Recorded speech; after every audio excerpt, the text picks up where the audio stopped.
Thank you. The inner child. Well, one thing I like to kind of talk about initially is understanding the human mind and what it is. And one thing which really gets people like, no, I don't get it, I don't understand, is when I talk about 95% of what we do every day. So that's 95% of your choices, your behaviours, your decisions, your actions are controlled by emotional patterns, which are subconscious. You don't even realise they're doing it. And everybody I say this to and go, well, no, I know what I'm doing. You know, I see what I'm doing and I take an active role in it. So how can that be subconscious? Well, it's the feelings. It's the feelings that you have about a particular thing which makes you acting a certain way. If you don't feel good about something, are you going to get engaged with it? Chances are not. No. If you feel great about something and really inspired, are you going to really embroil yourself in it? Well, the chances are yes. So that feeling itself is what makes you disengage or engage. But what are feelings? This is the whole thing. And modern neuroscience has told us that actually the old adage about all our thoughts and feelings and emotions and memories are stored in our brain is complete and utter bunkum. We know now the whole body is actually a brain. We have neurons throughout our whole body. In fact, the gut itself has more brain neurons than a cat. So your gut is actually more intelligent than a cat. And cats are actually reasonably intelligent. Now, also the heart. The heart is a brain. The heart has over 40,000 brain neurons. And that has cognitive thinking. It has a neural cortex just like your brain. And it actually, an interesting thing with the heart brain, because 40% of the cells in your heart are brain cells, yeah? What your heart thinks is actually 20 more times important than what your brain thinks. Why do we know this? Well, we've got 20 times more neural pathways going from the heart to the brain than from the brain to the heart. So in order of precedence, what the heart's thinking is more important. It also has another function. It actually uses a chemical, what they call a neurotransmitter, a neuropeptide, a chemical, which actually changes your brain function. Yeah, and I know I'm going a bit technical and things like that, and I'm a bit of a geek, and I've studied this like for 25 years. I've been obsessed with it as a hobby. And, because I always said when I was 13, and I remember when I was very young, and people thought I was maybe a little bit balmy. I think people still do, maybe. But, I always questioned, why do I look like this? Why do we talk like this? Why do we walk like this? Why do we operate like these in society? And it has been that pursuit of that knowledge which has driven me to understand how humans behave. And the thing is what we do when we're growing up, and this is the key thing, we're talking about 95% of behaviour is automatic. A quick example of this, just put your hands together like that. Yeah, very simple, we do all this, right? Which thumb's on top? Yeah, so you'll have a slightly different one. So put your hands apart, just hands, woo, right? Hands back together. Right, and now unless you've actually consciously, purposely, because I was doing it, put them the other way, that you will have them exactly the same way as you had before. Yes? Yeah. Now when you get up in the morning, you put your trousers on, you put the same leg in. Yeah, I don't know if you've done the old arm folding technique. Right, fold your arms. Yeah, fold them the other way. Yeah. And it's awkward, isn't it? So the thing is, evolution has taught us that making decisions is stressful. In fact, Steve Jobs and Einstein wore the same clothes every day to eliminate arbitrary, pointless decisions, right? Because every decision fatigues you. It's a very recognized psychology these days. Now, if every decision fatigues you, then if you're going to decide how you're going to put your hands together every time and think about it, well, that's going to slow you down, isn't it? You're going to think, right, shall I do it this way or that way? No. It's pointless. So we make automatic response patterns to create efficiency in our lives, right? The reason is the brain is a massive drain on our resources. 20% of the entire blood flow through a whole body goes to your brain. In an average day, your brain takes 25% of the micronutrients, 25% of the oxygen, and up to 70% of the glucose resources in your body. And this is something that represents 2% of your body mass. So just like the proverbial lion out on the Serengeti, it doesn't go jogging for fun, unlike us idiot humans. Yeah? What they do is, they will run to hunt, because running is a massive resource. If they deplete their energy and are unable to hunt, they're dead. It's as simple as that. So we've got very Neanderthalic response patterns in ourselves which work on a similar principle. We want to do things as effortlessly and efficiently as possible. So we create automatic response patterns and associations. Now, 80% of these behaviors are embedded before we're 7 to 8 years old. And this is why, who is it now? Is it Prince Beverin or something like that? They say, give me a child until he's 7 and I'll show you the man. It was St. Augustine. Thank you for that. I couldn't remember it for a second. And the reason is we go through a very interesting phenomena. Our brain develops at different stages. And from the age of 0 to around 2, give or take a little bit, we're in a very... If you put a small child of that age under an electroencephalograph and a functional MRI, it actually looks like there's nobody at home.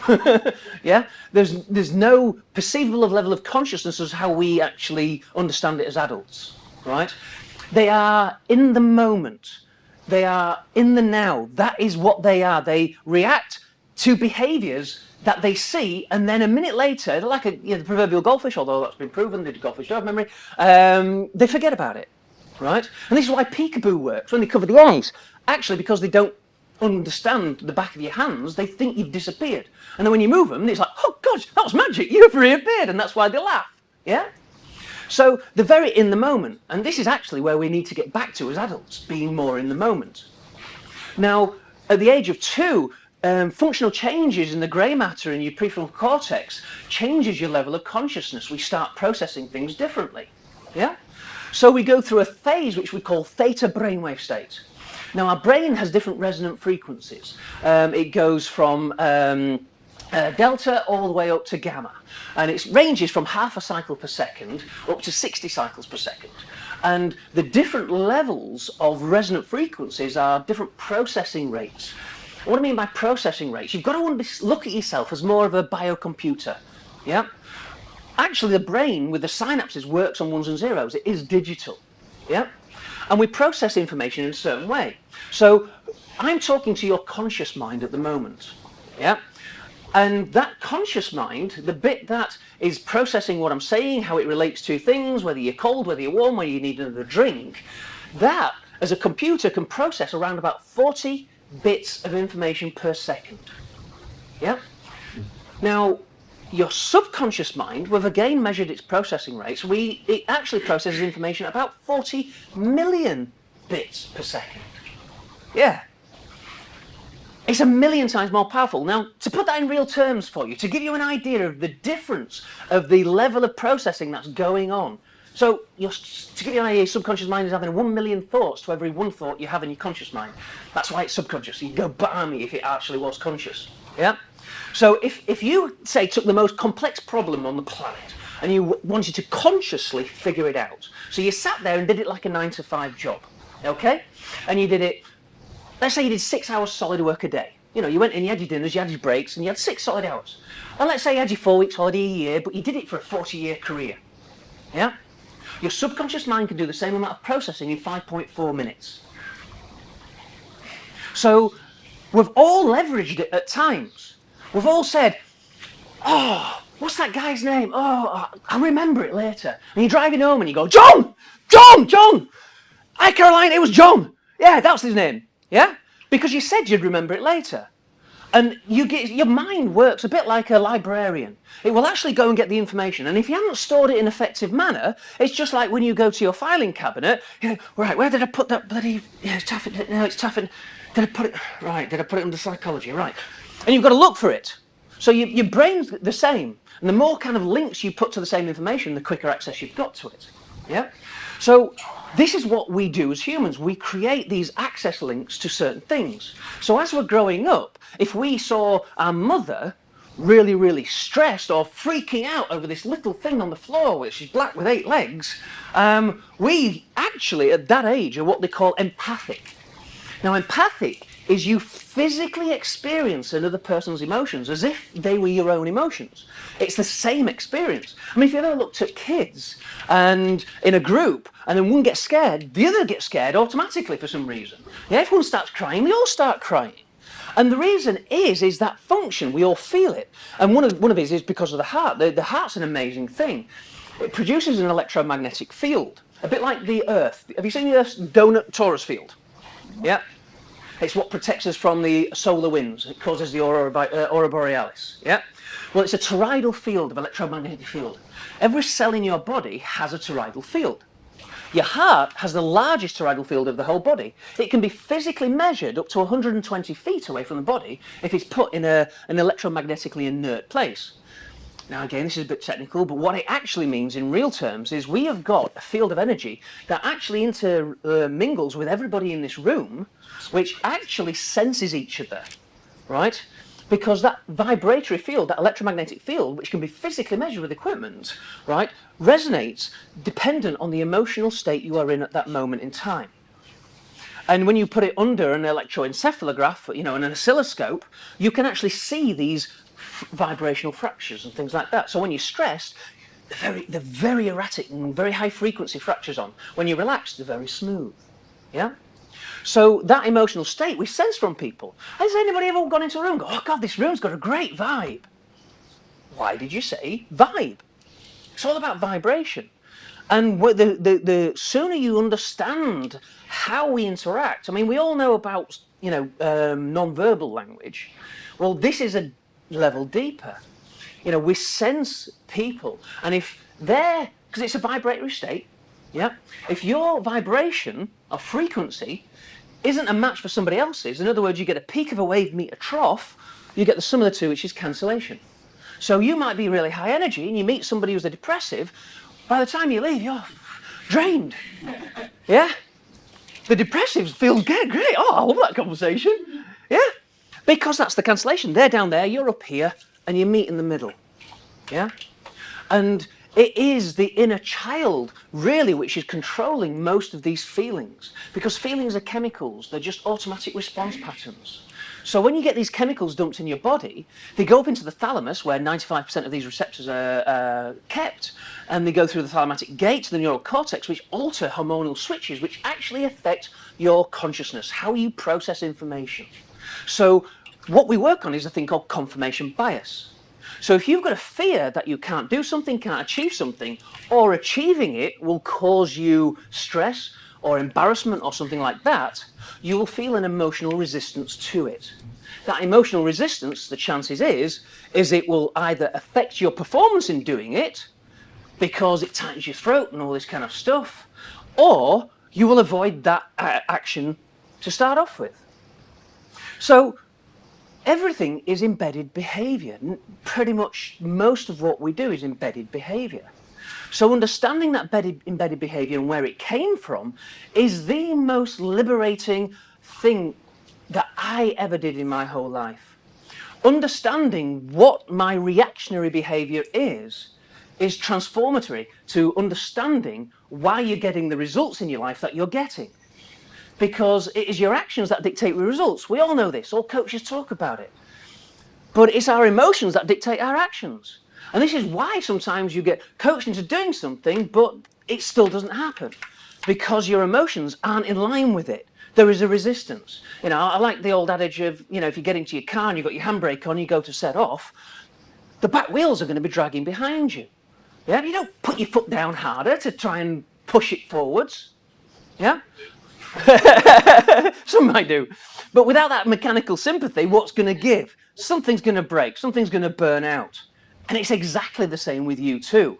If you're always constantly pushing because you think life's tough, what happens is something breaks. And it's usually ourselves. We have a breakdown, we have all sorts of problems, and that's reflected in our lives because our brains are looking for confirmation bias. It's a bit like Google, right? And the classic example of this is when you go and buy a new car. When you buy a new car, you think, oh, I want something different, I want something unusual. And, oh, you don't see that, oh, you don't see many of those, do you? I'll have one of those, and you get it, and you drive home, and you're like, oh, fucking no. What's happening? Yeah? Anybody had that experience? Yeah? So that's called the reticular activating system. The reticular activating system literally looks for patterns of behavior. Our eyes take on 65 gigabytes of data per second, but we can only process 40 bits per second. 65 gigabyte a day is 65 billion bits of information. This is why a lot of the things in our environment, you go, oh, it's a bit of fluff, not a spider. Yeah? Because we look for the worst in things. It's called the chimp paradox. There's a chimp mind. There's a great TED talk if you want to have a look for that one. And it talks about how this fight or flight, our survival instinct, is a lot more powerful than our human instinct. Survival is the key. So if you've put a danger sign in a particular area of your life, you're going to avoid it like the plague. And this is what procrastination is. Because if you're not emotionally engaged in your work, you must have an emotional resistance to doing the work. So if you've got emotional resistance to doing the work, well, and you're not doing enough work to get the level of success that you want, you don't want to just push and maybe work late nights and everything like that to compensate for it. You need to find what the resistance is. Take the handbrake off so you can more effortlessly move forwards. So, I mean, I've gone over a lot of stuff, and one thing I like is I like a bit of interaction. So if you've got any questions, if I've said anything that you don't quite understand or maybe is a bit contentious, fire away any questions. Tips. Yes. So if you go through a process and you identify where you're putting your danger signs, etc., what then? Brilliant question. Yes. What then? Because we work on confirmation bias, and the stress and the fear is actually the dominating factor. What you need to do is remove the fear response to it. Yeah, there are many ways of doing it. Some faster than others. But what you want to do is remove the negative association with it. Because if you remove the negative association, that no longer becomes the dominant factor. So what you can then is put a new pattern of behavior in, and it will accept it more readily. Yeah. So this is why affirmations, which a lot of people talk about, do affirmations and say it over and again, repeat and repeat. Same with martial arts. You know, it was Bruce Lee who said, "I'm more scared of someone who's practiced one move 1,000 times than 1,000 moves once." Yeah. And that is because we embed patterns of behavior that way. The challenge is if the resistance is so great, all you're doing is you're batting up against it. So this is the reason why people don't get actual results from affirmations, because the resistance is too deep and the affirmations are wrong. We react to language. So how long have I got? You've got a couple of minutes. Couple of minutes. Can I have a quick volunteer and I'll demonstrate how that works. Well done, Simon. Hey, thank you. So you're left-handed, didn't you say? Right-handed, yeah. Oh, sorry, right-handed. We're going to use your left arm. Is that what I meant? Right. So we were doing a bit of kinesiology earlier. So this leverages what they call the parasympathetic nervous system. The parasympathetic nervous system is part of our fight or flight system. So everyone knows a lie detector. A lie detector measures the galvanic skin response, which is we preemptively sweat when we're stressed. We get all clammy, don't we? And also our heart rate goes up. It's because we want more energy. We need more strength. Yep. And we're going to create heat, so we preemptively get rid of the heat. Now, another thing that happens when you tell a lie is you get a conflict between the neural cortex, which deals with your muscle function, yeah, the motor cortex, and the rational part of your brain that's dealing with language. Right? So a simple one is your name. Say, we did this before, didn't we? Simon. Yeah. So my name is Simon. My name is Simon. And let's resist. Yep, so I'm going to push down, and you're going to push up. Yep, so you're going to keep your arm there, right? That's the default position. So nice and strong. Okay, so we'll do it one more time. Nice and strong. Okay, so say my name is Simon. My name is Simon. And resist. Nice and strong. Okay, so pick a girl's name. Lynn. Say my name is Lynn. My name is Lynn. And resist. See the big difference there? So I'm a man. I'm a man. And resist. Nice and strong. I'm a woman. I'm a woman.